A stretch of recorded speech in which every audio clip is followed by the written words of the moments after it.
This is Get Uncomfortable, the podcast where we talk race, politics, and all the things with me, Adam Smith. In many parts of the country, the long-awaited spring thaw is here, which for many means it's time to plant. The COVID-19 pandemic increased the number of people, especially people of color, who found peace and solace in the soil. The Victory Garden is on the rise, and inflation, food shortages, and price gouging have helped gardening be the best option for people and the community. Today, we talk food justice and the power of gardening with Tiffany Dobson. Tiffany is an educational access professional from Stockton, California, and the founder of Stead in the City, a space to explore and learn new ways you can be more practical, intentional, and sustainable within nature, your life, and community. Tiffany is a blogger, YouTuber extraordinaire, and change agent who has dedicated her work to educating and empowering others about the unifying power of sustainability. Tiffany, I'm honored you chose to get uncomfortable with me today. Welcome. Hey, Adam. How you doing? I'm good. Good. Well, we just get into it. Can you talk a little bit about, have you always been a gardener? Is this something that came to you later in life? Did you grow up gardening and working in the soil? Talk a little bit about that. This is actually one of my favorite stories to tell because for some reason, like a lot of people see people my age. Like I'm 32, so I think that's like a average age millennial at this point. But a lot of people see people my age and it's just like, how did you fall into this? Especially being from California, because people don't put gardening in California together for whatever reason, you know? But yes, I have always gardened. Some of my earliest memories as a kid were gardening with my parents in our backyard in Sacramento. Actually, I talk about it. I think I talked about it in one of the YouTube videos. And then I talked about it on one of the blog posts about how one time I was afraid of saying the word dam because my dad was building a dam in the trench, like because they did in-ground gardening. And so he was building a dam to stop the water from, I think, like from overflowing the cucumbers or something. And I was like, oh, you're building a, because I didn't want to say dam because I was like, if I say dam, I'm cussing in front of my dad. I'm about to get in trouble. Obviously now I know the difference between like dam and dam. But yeah, like I say all of that to say I've always gardened. Even when I was in college, I gardened on my windowsill in the kitchen. The only time I didn't garden is when we lived in Japan, because I was like, I have no idea where to start. And these bugs are unlike anything I've ever seen. And I'm just not, I just don't need that in my life right now. But as soon as we moved back to not to California, when we moved back to the States, we moved to Arkansas, how I picked the house was, where is my garden going to go? Because it's just such an integral piece and like part of who I am. So yes, I have always gardened. That's really cool. So because when you talk about doing it as a child and your parents teaching you those pieces, I'm sure that's a place of peace and a place of connection and almost like a soothing piece to your soul. How did gardening get you through the pandemics, and not just the pandemic that is and was COVID-19 and the stay-at-home orders and the financial pieces, but also the other intersectional pandemics with, racialized violence and uprising? How did the soil and nature sustain you through those times, not just physiologically, but emotionally? It gave me a place to take my frustration. During the pandemic, we were living in Arkansas. So you got the pandemic, which down in Arkansas, they wanted to believe was not happening for a while in terms of COVID. And then also with all the racialized violence, I'm down in the South. Like I don't understand why people don't believe that Arkansas is the South. It is the South of the South of the South. It may not be the fun South, but it's still very much the South. They just elected a really South governor, didn't they? You see what I mean? Mm-hmm. Goodness. But so it gave me a place to take my frustration, to take my confusion, to take all those things and like to find joy. Like it gave me a place to take my boys out. Like we could go out into the garden, like, hey, y'all want to water the garden, which really just means spray the hose all over the place. Do that. Like find these little pieces of joy however you can, because right now the world is an absolute dumpster fire. And as your mom, I don't know what to do. So I'm just going to do what my parents did and take me outside. During the pandemic, we had a whole other layer of things going on with us because my husband was also deployed. It was like, look, we just gonna go outside and do outside things because I don't know what else to do right now. But yeah, the garden, it was definitely a place of refuge, and it also kept me busy because I was able to learn all kinds of new things. Like, I was like, I need chickens. I've always wanted chickens. And so that's when I got chickens, was during the pandemic. And I was like, I need chickens, but I don't know where to start. And so I had a lot of time, great internet, and YouTube University to teach me everything I needed to know about chickens. And here we are. I've had chickens ever since. That's really cool. Talk a little bit about because your vocation, right? You're a college access, student success person, right? That's your vocation, but your work is really centered in Stead in the City. Talk about what brought you to creating Stead in the City, what made that a place for you really to pour into, and a place for your work really to center on. Okay, sure. And the work of Stead in the City as well would be great. Yeah, sure. Well, Stead in the City, it was born out of the pandemic. Let me see where should I start? There's two really defining moments that I could consider like the beginning of Stead in the City. So the first one was, I have this garden, this was like the largest garden I've ever had at that point. And I was like, I need to name it. Everyone names their farm or names their garden or, their ranch or whatever. And I don't know how I came on Stead in the City, but I just remember saying Sex in the City. And then I was like, Stead in the City. I like this. And so then I started the Instagram page, and one of the people that I follow, and we were friends for a while, but then I moved, she moved. And so we kind of like the lines of communication broke down. But her name is Jessica Sowards of Roots and Refuge. And if there's anyone on here that's listening that knows homesteading, that knows farming, they absolutely know Roots and Refuge, Jessica, or Jess and Sweet Maya. They are beautiful, beautiful people, stewards of the land, stewards of dreams and goals, and just they're fantastic people. But she had asked on Instagram to share Black and brown growers, because this was right after George Floyd had been murdered and everybody was just angry. And so it's spilling over into the homesteading world. It's spilling over into the gardening world. And she was like, hey, I want to uplift Black and brown voices in this conversation in terms of like gardening and homesteading. So I shared my Instagram with her really fast. I might have had like 15 followers when I did that. And I just like threw my phone clear across the room because I was like, I don't want to know what happens. I don't want this stress, whatever. I woke up the next day and I had like 8,000 followers because she had shared my page out. This is really important because she also lived 20 minutes away from me. So then that's how our friendship started. She invited me out to her farm. Fantastic. It was so much fun. I could talk about that for days. So that's one portion of the start of Stead in the City. But I guess the more sociological kind of context to it is, I had just started the Instagram page for Stead in the City, and I wanted something to share out about just what's going on in the world.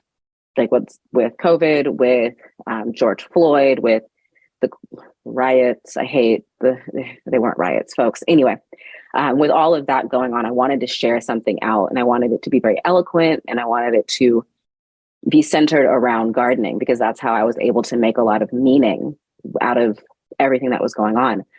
And so I came up with we're all one seed away from harvest.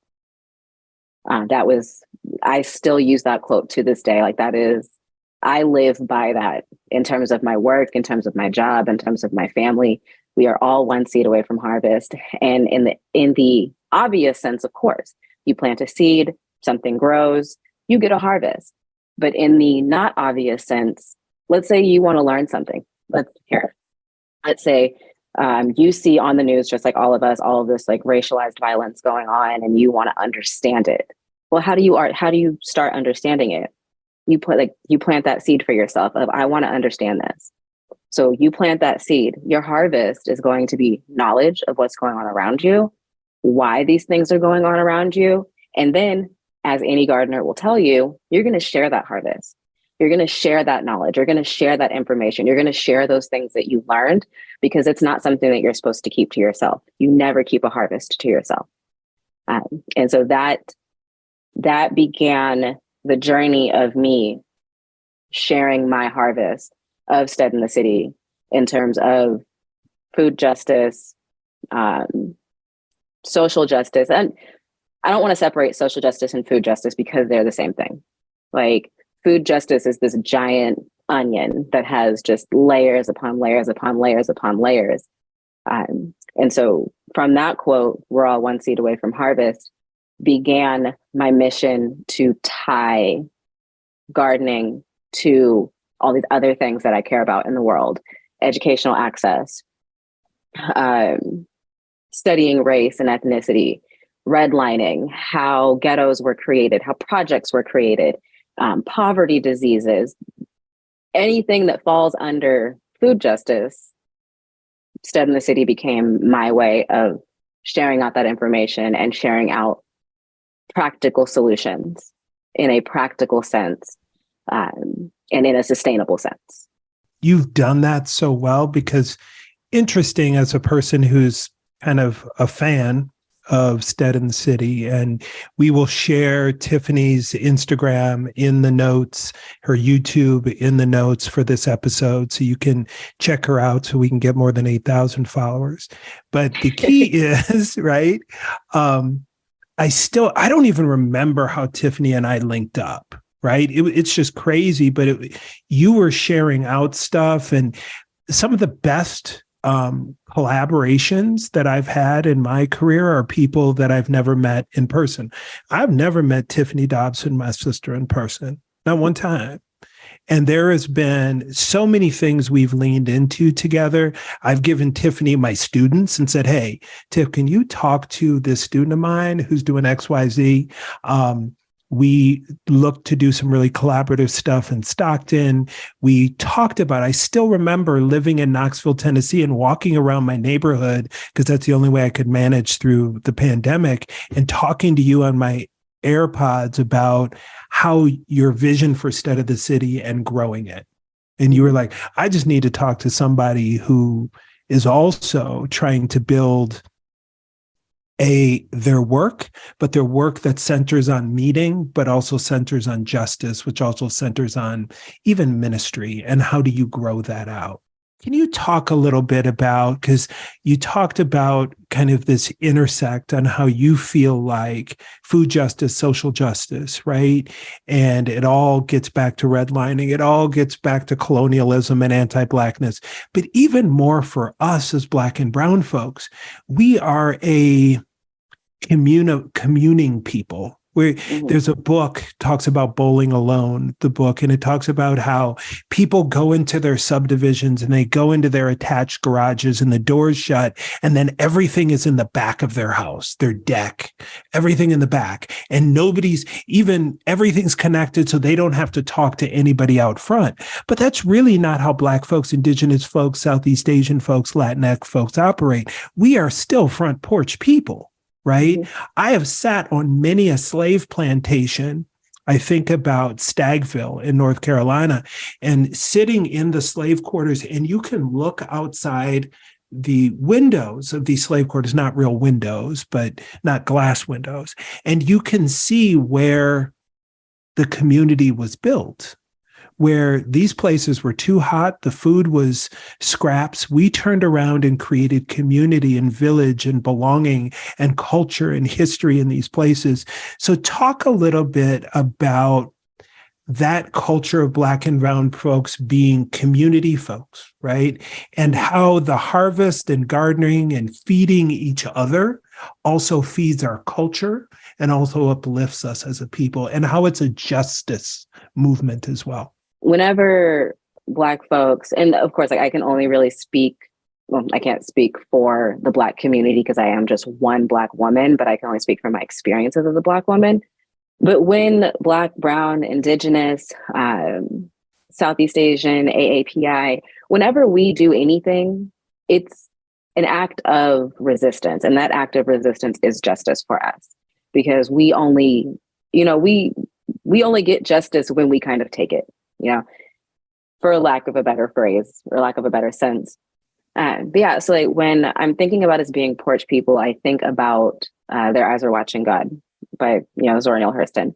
I reread it earlier this year, and the presence of the porch sitters, that's like a whole new other character in itself. Like, it's not even just like a motif or anything. It's a character. When Janie came back into town in the beginning of the book, what was the first vantage point that we got?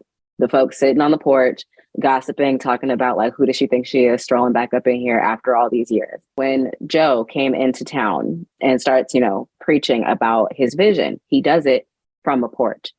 The porch of the store. It's like a storefront, but still, it centers around that porch. When anything big happened in the story, Hurston always included the vantage point of the porch, or the people from the porch, like what they were saying as they were sitting on the porch.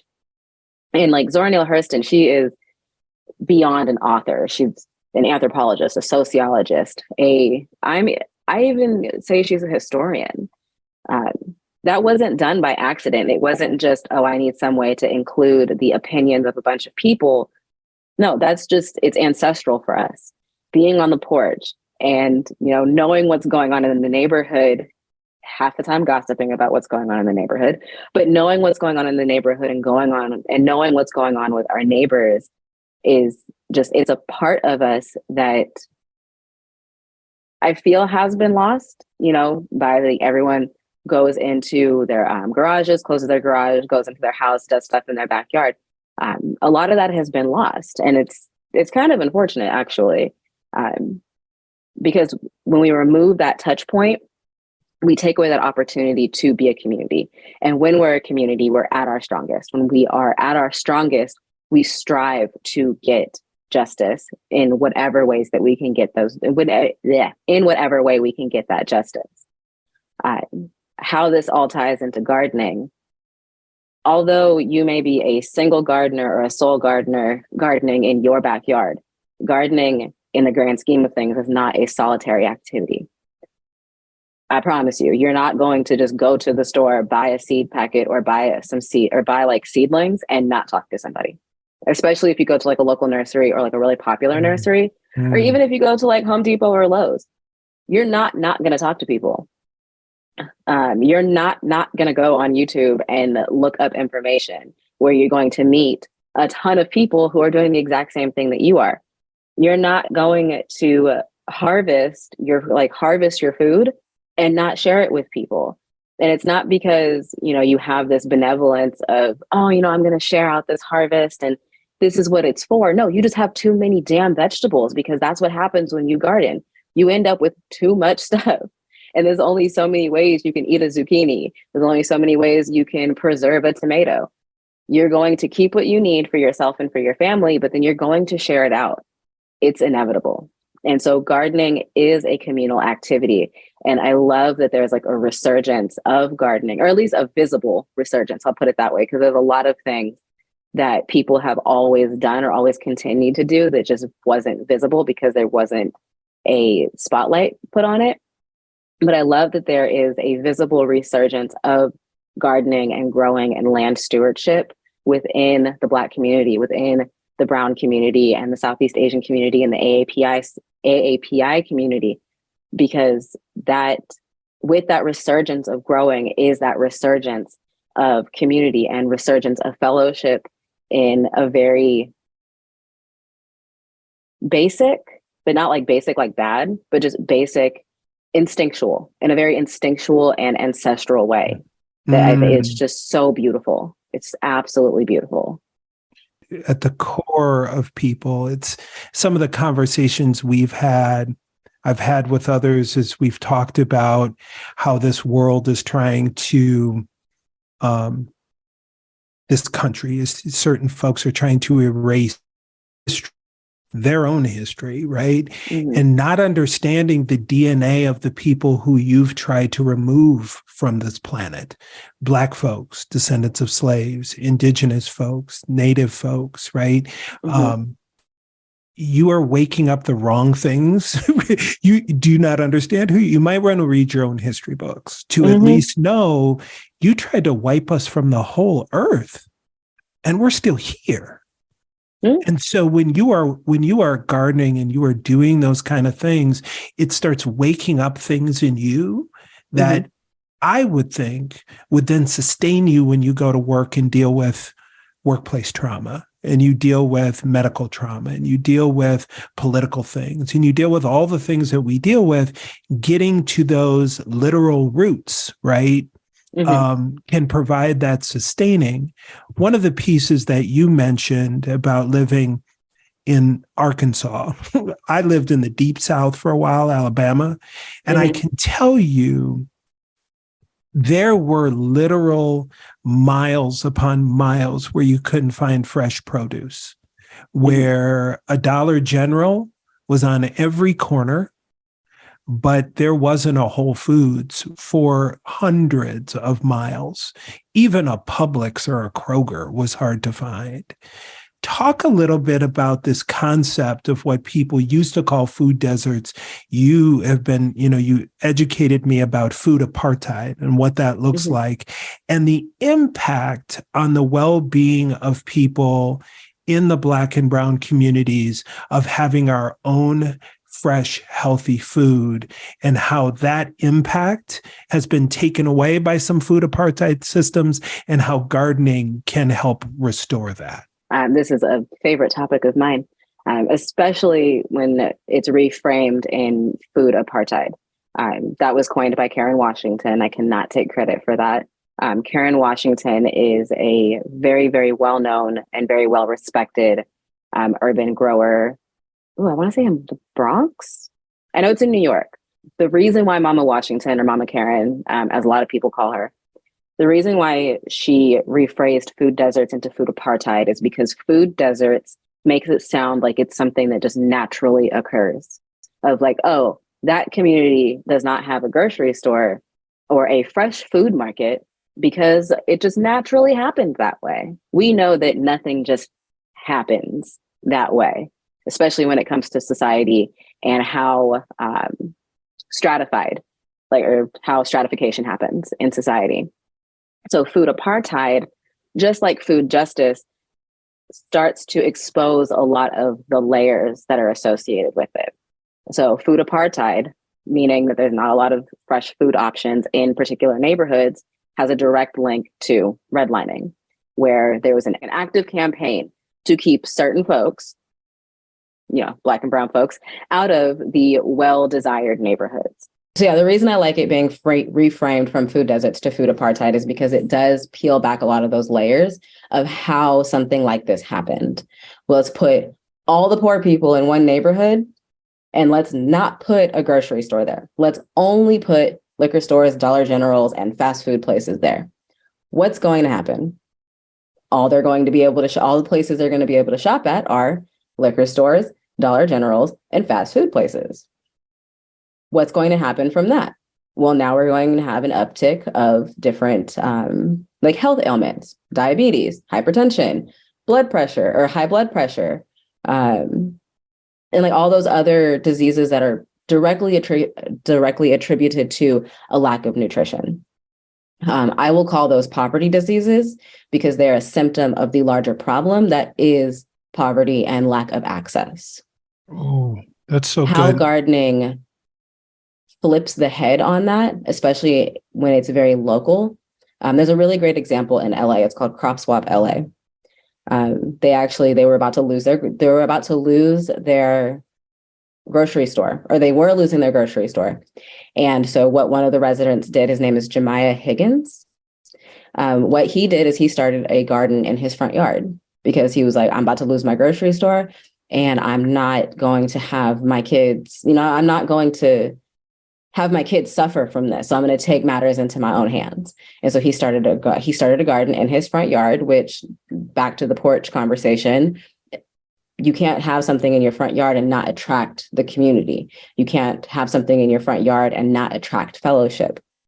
And so now it's like this whole urban like CSA program in the middle of LA. It's in the hood where they lost the grocery store, but the community came in and the community was like, well, we're going to take matters into our own hands.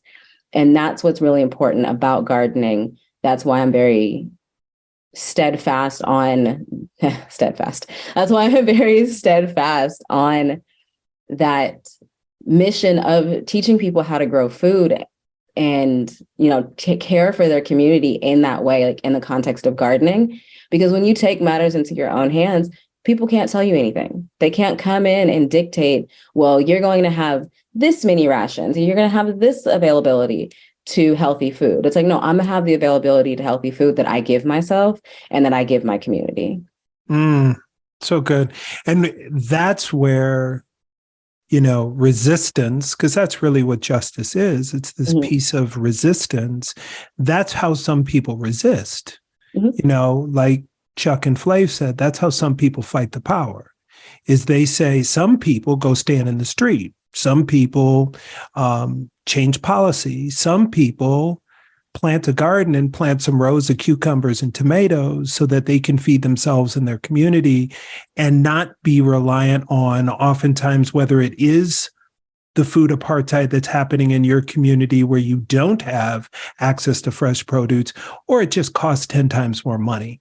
The one thing that you were talking about, how access to quality nutrition in a grocery store and all these things is really an economic thing. I never forget leaving one institution that served predominantly first-gen students, urban in Ohio, Northeast Ohio, and going to Tuscaloosa, Alabama, a school that is 75% students from out of state, most of them Orange County, tri-state area, lots of money. People were jogging, it was a whole different, it's like you dumped an Abercrombie and Fitch catalog into the campus. Everybody was fit, And I remember when one of my colleagues who followed me there and we worked at Alabama together, he said, you can see the difference that money makes in people's overall health. Guys walking around without a shirt. It was completely different, the health and well-being of the students. And I said, because none of these students are on a Pell Grant. They just aren't. And so they grew up in a way that it costs more money, unless you're dealing with your own garden, it costs more money to eat at Whole Foods than it does to eat at Dollar General. It costs more money at Chick-fil-A to get the salad than it does the chicken sandwich, right? Which has to be systemic, right? It should be the other way around if we really cared about the rising costs of healthcare and preventative medicine. One of the pieces you brought up that was so good when you were talking about the LA story is this idea that people can just make it happen, the guy in his front yard. So some really think that to have access to a garden, their own stead in the city, if you're living in the city, that it takes a lot of land and a lot of watering and a lot of all the things. What tips do you have for people that live in urban areas if they are looking to get started in planting their own gardens? Just do it. And I know that sounds super simplistic, but just do it. So when I lived in Arkansas, I had a much bigger backyard. And so I was able to take up pretty much half my backyard for my garden. And then we had the people yard for the kids and barbecuing, whatever we needed it to be. Here in Stockton, I live in an older home.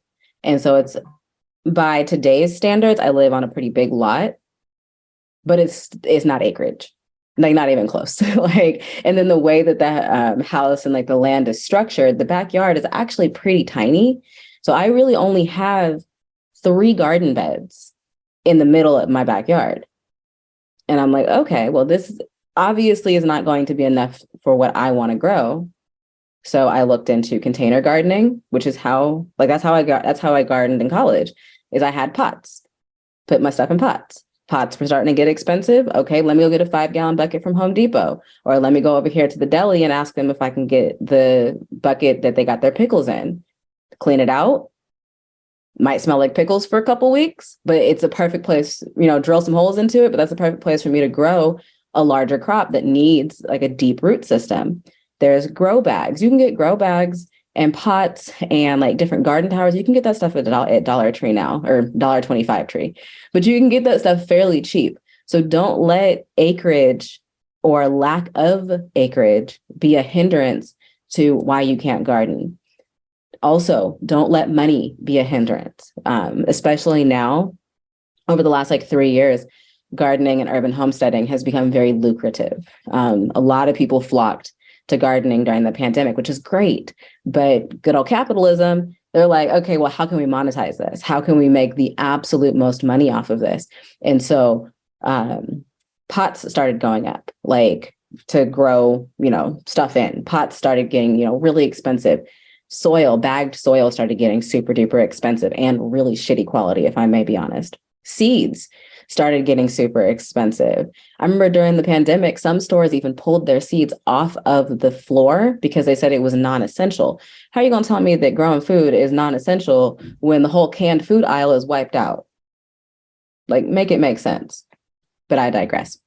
Don't let lack of space or lack of money stop you. If this is something that you really want to do, you really want to garden, you really want to get out there into the soil and reconnect with nature, reconnect with your ancestors. Like, that's truly, for me, that's what it is reconnecting with my direct lineage ancestors and then just the ancestors in like an ethereal sense. If you really want to do that, just do it. Find a way that it is practical for you and a way that is sustainable for you. Because if it's not sustainable, you're not going to keep doing it. So if you don't want to have 4, 5, 6 garden beds that I eventually grew my garden into between my backyard and my front yard, if you don't want to do that, then just get a garden tower. Get one garden tower. You can grow 30 different plants in this garden tower. I got a coupon code if you want a discount, just throwing that out there. Or go get some pots. Like, if it's something that you really want to do, just go out and do it in a way that is, again, sustainable, or is practical and sustainable for yourself. Because if it's not sustainable, you're not going to keep up with it. And that's the whole point of being out in the garden, creating your own stead, is doing so in a sustainable way, in a practical way for yourself. Well, and I think one of the things that you're mentioning is it's anyone I know who gardens, they started really small, and it gets addicting because there's this whole community. It's almost like a cult. you get before you know it, somebody is sucking you in. I'll give you some seeds. Oh, I'll teach you how to do this. And you start with literally a tomato plant. Every year for Mother's Day, I buy my mom a tomato plant or an herb garden. Sometimes it's an Italian herb garden. Shout out to Bachman's in Minneapolis. And they'll send them to her house, and they give her the little herb garden with all Italian herbs and then a tomato plant. And I mean, she's in Minneapolis. So when the weather changes in the Twin Cities, it's like perfect growing space because it's warm, but it's not too warm at night. It gets enough rain, but it's sunny, all of this stuff. And the stuff just explodes. And she has friends over and gives it away and makes sauce and all this stuff. But it all starts with one little pot that has a tomato plant in it. And then it just becomes this thing, right? It becomes the story of stone soup. Barb has the tomatoes. Her neighbor, who's a Southeast Asian woman, brings the oregano and the other spices and herbs, and people start putting things together. And before you know it, they're having, a full-on meal. A full-on meal that they all provided. You talked about chickens, Mm-hmm. Now, this is a whole different story and a pivot, but I don't, I was listening to you. I think it was on your YouTube channel. It was somewhere that I was getting my Tiffany fix. And you were talking about this idea of everybody thinks they can do chickens now and get eggs because eggs are so expensive. Now, Mm-hmm. I'm a weirdo. I was watching TV the other day and I saw the price of eggs a year ago and the price of eggs now. And I said, people are talking about getting a whole chickens for $1 difference a dozen. I mean, I get it. Mm-hmm. I have some privilege now that I didn't have, so I would have done that. But I sure as heck am not going to have chickens. Talk about the power of self-sufficiency, but also demystify this idea of I'm just going to get some chickens because eggs are costing another $1 a dozen. Yeah. And like that's such like a hot topic right now because it's chick season. So a lot of people are like, oh my God, my chicks are here. And now I get to grow my chick, or not grow my chicks. Well, you are pretty much growing chicks. But I get to raise my chicks, or like I get to hatch my eggs. And that's all fine and dandy. But like, yeah, unlike gardening, you can just kind of jump into gardening. But when it comes to keeping animals, don't just like jump into that because you could potentially cause harm to yourself or to the chickens. Like to the animals themselves. So definitely like, don't just think that you're going to run down to Tractor Supply, buy a chick, and then you're going to have eggs in 12 weeks because chickens actually take, some breeds will start laying around like 18 weeks. Most don't start laying until like 24, 26 weeks. So you can go out and get a chick today, but you're not going to get eggs for another 6 months. And you got to feed that chick, keep the chick alive, keep the chick safe, all before you actually get an egg. So cautionary tale, don't just jump into chickens, do your research. However, if you want to keep chickens, because there's also like a dialogue of like, well, no, chickens cost too much money. Like y'all are crazy. Like it's not going to happen that way. I have 4 chickens. Legally, I can only keep 4 chickens in the city. So I have 4 chickens and monthly cost for those chickens is probably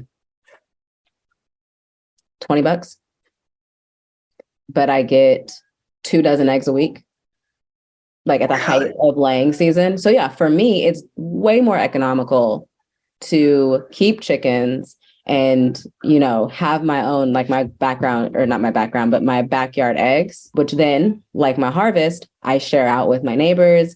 My parents will come down and come get some. I'll share them with like our baseball friends, whoever. But for self-sufficiency, I like self-sufficiency, I do, or the idea of self-sufficiency, but true self-sufficiency is very hard. Like it's very hard to be everything all at once, all of the time. So I prefer the term community sufficiency, meaning relying on your community. And now with social media, with the long, very, very long reach of the internet, your community doesn't just have to be your house, your next door neighbor on the left, your next door neighbor on the right, and the house behind you. It can literally be me and then, you know, somebody all the way in Kentucky. That can be your community. And you can rely on that community because we all have different strengths. We all have different talents that should be celebrated and shared in with and within the community in order for the community to thrive and take care of itself. That's a really good point. I was thinking about Facebook Marketplace. Mm-hmm. It's a little sketchy sometimes, but there's stuff. I mean, our dishwasher, I was just tired of the dishwasher. Sometimes and it always had issues, and we bought our house. It was built in 2017. So the dishwasher wasn't super old, but it was to the house. And I just decided, let's just get a new dishwasher. I'm tired. I don't want to fix it. I don't have time. I'm tired of paying a guy. But there really wasn't anything wrong with it. Like somebody who was a wrench turner could have gotten that dishwasher working and it would be great. The motor was great. The pump was great. So there was this young couple in the middle of nowhere, Kentucky, that I said, look, if you can get it, you can have it. I mean, it's that kind of sustainability as a community. I think we forget. And we, for so long, said, well, I'm just tired of Zoom and I'm tired of virtual. But community can be built in so many different ways now. You and I are in community together, and you're in California and I'm in Kentucky. And we can share community to create space and support for each other, but also create comfortable community like what we do here. I'm trying to make uncomfortable conversations more and more comfortable in community spaces. Can you talk a little bit about the supply chain, right? It's one of the last kind of nuts and bolts things that I need an expert to talk about, because we are having real impacts. You go to the grocery store, stuff in there. So talk about how this supply chain has intentionally or unintentionally impacted food, and how, there's so many things that impact everybody, but always impact the poor and the Black and the brown the most. Absolutely. So 2 answers for that. I'll give you the not tinfoil hat version first. So how the supply chain has affected just like health, how it has affected access to food, like that's a no-brainer. And let's make it a little bit more human too. Instead of just saying like, oh, well, the supply chain has, affected these things. We have to understand that we lost a lot of people during COVID. We had lost a lot of people because of COVID. And a lot of those people may have worked in supply chain logistics, may have worked in the warehouse. And so now that they aren't there, it's a strain on that system. So it's not just like the industry or the system itself that is causing all of this harm or causing all of these like struggles and difficulty. Like there's human loss that's behind all of that contributed to that. That is so, so, so good. So many people say, well, the supply chain, we lost millions of people. People are dead, like millions. And there are people who are dead, and there's people who have been adversely impacted for the rest of their lives and they can't work. Everybody knows somebody who can't work anymore. Are dealing with long-term COVID effects. And the people who were hurt the most by that are the people in the Purdue chicken factories, the people that are picking grapes for a living, the people who are doing that work. So the reality is we lost millions of people worldwide in this global pandemic, which the people were the actual supply chain. So that's a brilliant point of view that I hadn't thought of. So I appreciate you for coaching me up, Coach. Oh, no problem. No problem. All right, friend. Good to see you. You too. Take good care. Bye-bye. All right. See ya. Thank you for listening to this episode of Get Uncomfortable. Get Uncomfortable is produced in partnership between Adam Smith and me, Rachel Hansen. There are a number of ways that you could support the show, and we would appreciate any support you could give. You can leave us a review anywhere you listen to podcasts. You can send us an email, and our email addresses are in the show notes, or you can share an episode with a friend. This will help us to build community and promote true healing through uncomfortable conversations. Until next time, stay uncomfortable.